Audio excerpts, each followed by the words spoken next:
Bienvenue sur Tesla Fil.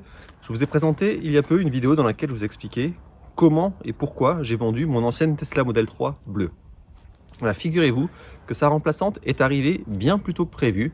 Elle est arrivée juste avant Noël, alors qu'elle était prévue en février. Donc ça, c'est vraiment pour moi une très bonne nouvelle. Je vais donc vous présenter ma licorne. Ah non, ça c'est pas la mienne. Ça c'est celle de ma fille. Je vais plutôt vous parler de ma licorne à moi, celle qui est magnifique, que vous pouvez apercevoir juste derrière moi. C'est donc un beau cadeau de Noël que j'ai reçu avec quelques jours d'avance. Je vous explique comment identifier ce que la communauté Tesla appelle une licorne et surtout quels sont ses avantages. Allez, c'est parti. Alors, comment l'identifier? Alors, il faut savoir qu'il y a le VIN, qui est le numéro d'identification du véhicule. Ça permet de savoir non seulement l'année, mais aussi d'où vient la voiture, où elle était fabriquée, savoir les spécificités de son moteur et de sa batterie. Dans mon cas, sur ma voiture, comment on peut dire que c'est une licorne? Il y a quelques critères à prendre en compte en regardant ce VIN. Alors, il y a les lettres déjà LRW. LRW, ça indique qu'elle provient de l'usine de Shanghai. Ensuite, il y a le F. Le F, ça veut dire la nouvelle batterie LFP, lithium, fer, phosphate. Ça veut dire qu'il s'agit bien de la nouvelle version de batterie, comme les voitures qui vont être vendues en 2022, qui peuvent atteindre jusqu'à 510 km d'autonomie WLTP en conservant les jantes 18 pouces aéro. Enfin, le A signifie qu'il s'agit du moteur performance. Mais rassurez-vous, c'est un moteur bridé. Je n'ai pas des performances équivalentes à une Model 3 performance, c'est logique.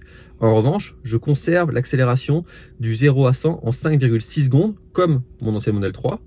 Mais par contre, c'est mieux que les prochaines. Les prochaines, elles vont arriver à 6,1 secondes. Donc il y a une petite demi-seconde d'écart pour le 0 à 100. C'est rien pour certains. C'est un petit détail qui change tout pour d'autres. Mais en tout cas, voilà, ça fait partie des spécificités de la voiture. Et en résumé, donc elle a le meilleur des deux mondes, entre l'ancienne version 2021 et les nouvelles qui vont arriver 2022. On conserve la plus grande accélération tout en ayant une autonomie plus grande. C'est donc pour ça, comme je viens de le dire, qu'on appelle ces voitures, livrées fin 2021, des licornes. Elles ne sont pas aussi rares qu'un animal imaginaire qui n'existe pas, mais ça concerne relativement peu de véhicules. C'est donc une petite rareté à ce niveau-là. Donc tant mieux pour moi. L'essentiel pour moi était d'avoir la voiture le plus vite possible et de ne pas attendre février. C'est chose faite avec une voiture encore plus séduisante. Et ben voilà, je suis super content. Je vais faire maintenant un zoom spécifique sur la batterie. Alors les batteries LFP, lithium, fer, phosphate, remplacent l'ancienne génération de batteries qui utilisaient plutôt du nickel et du cobalt. Donc c'est des matériaux qui sont moins rares maintenant et donc moins coûteux pour Tesla. C'est le principal avantage, c'est ce qui justifie ce changement de batterie. C'est une question de coût avant tout, mais on va voir aussi qu'il y a des performances différentes. Alors déjà, la durée de vie de la batterie LFP est réputée plus longue, c'est donc forcément une bonne nouvelle. Mais il y a d'autres spécificités. Alors, la première spécificité à prendre en compte, c'est un type de recharge un peu différent.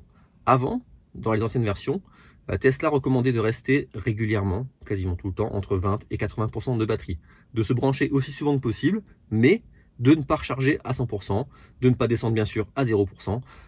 Avec les batteries LFP, les explications ne sont pas encore hyper claires et précises, mais en tout cas, ce qui se dit, c'est qu'il n'y a plus vraiment de contraintes, il n'y a plus vraiment de limites. On peut la recharger souvent à 100%, on peut la recharger très souvent. Voilà, il n'y a plus de contraintes à la recharge. Parmi les petits inconvénients prétendus de la batterie LFP, il y a le fait de moins résister au froid. Moi pour l'instant, là on est en plein hiver, voilà, au mois de décembre. Je ne peux pas dire que j'ai à m'en plaindre depuis le début que j'ai cette Model 3. À 100% par temps froid à moins de degrés, on va voir ce que ça donne avec la batterie. 439 km. Ça me paraît plutôt honorable pour un affichage comme ça, vu la température actuelle et à 100%, en sachant que ce qu'affiche Tesla, ça correspond pas vraiment au WLTP, donc les 510 km en théorie qu'on doit pouvoir avoir avec cette batterie. Ouais, donc plutôt pas mal pour un 100%, sachant que c'est le premier. Une fois qu'on a dit ça, qu'on a donné les grandes évolutions entre les versions 2021 et 2022, il y a aussi des petits détails qui font la différence, des petits détails qui font plaisir en tant qu'utilisateur. Alors, si on regarde au niveau de la ventilation, on peut voir à présent les sièges arrière chauffants. C'était une option auparavant. Maintenant, il suffit de cliquer sur le siège qu'on veut chauffer en changeant le niveau de chauffe. Et voilà, c'est sympa et honnêtement, ça fait juste quelques jours qu'on a la voiture, mais ma fille elle apprécie sur ce petit détail qu'on n'avait pas dans la version précédente. Ce que moi j'apprécie beaucoup mais vraiment beaucoup, c'est ici le volant chauffant. Alors, bien sûr, c'est pas brûlant, hein, mais néanmoins, quand on vient de dehors, qu'on a les mains froides, eh bien, je peux dire que le volant chauffant, ça fait vraiment du bien, ça fait une sensation vraiment très agréable. Et c'est un petit détail, encore une fois, c'est pas grand chose, c'est une option qu'on pouvait avoir avec les anciennes modèles 3, mais l'avoir directement de série dans cette version, c'est top. Autre nouveauté par rapport à la mienne, même si ça c'est pas une différence notable par rapport à celles qui vont arriver en 2022, c'est le retour en bois sur les portières. Je trouve que ça ajoute du cachet, je trouve que c'est plus classe et c'est un petit détail qui avait changé courant 2021, peu de temps après l'achat de ma voiture d'ailleurs, et à l'époque je me suis dit ah tiens, ça m'aurait fait plaisir de l'avoir. Bah voilà, c'est le petit détail en plus qui me fait plaisir. Alors, il y a quand même un point d'attention à avoir quand on a une livraison de la Tesla Model 3 ou d'autres d'ailleurs, c'est d'être attentif aux finitions. C'est encore plus vrai sur les livraisons qui ont lieu en ce moment, sur les fameuses licornes. Parfois, il manque des petites choses. Par exemple, la charge à induction ne fonctionne pas encore sur ma voiture. Et il manque aussi des ports USB à l'avant, donc dans l'espace de rangement. Je vais vous montrer tout ça. Alors, c'est quand même un peu dommage, mais c'est pas non plus catastrophique vu que Tesla a prévenu avant même la livraison que ça pouvait arriver, et surtout après on vérifiera ça, mais ils doivent faire le job pour venir corriger ces petits défauts de livraison. Pour conclure, je suis ravi d'avoir eu mon Model 3 en avance, ravi de l'avoir eu juste avant Noël, c'est un beau cadeau plutôt qu'en février comme c'était prévu. C'est une très bonne nouvelle pour moi, c'est aussi super d'avoir pu avoir une licorne avec les avantages que je vous ai présentés, mais surtout ça n'enlève rien à tous ceux qui vont recevoir leur Model 3 ou leur autre Tesla dans quelques semaines, tout simplement car les Tesla évoluent régulièrement.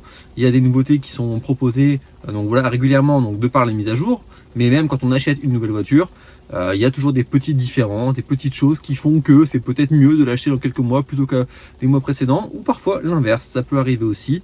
Mais voilà, je pense que c'est mieux aussi d'être conscient et de savoir ce qu'on a, de se contenter de ce qu'on a précisément quand on achète quelque chose, car un tien vaut mieux que deux, tu l'auras.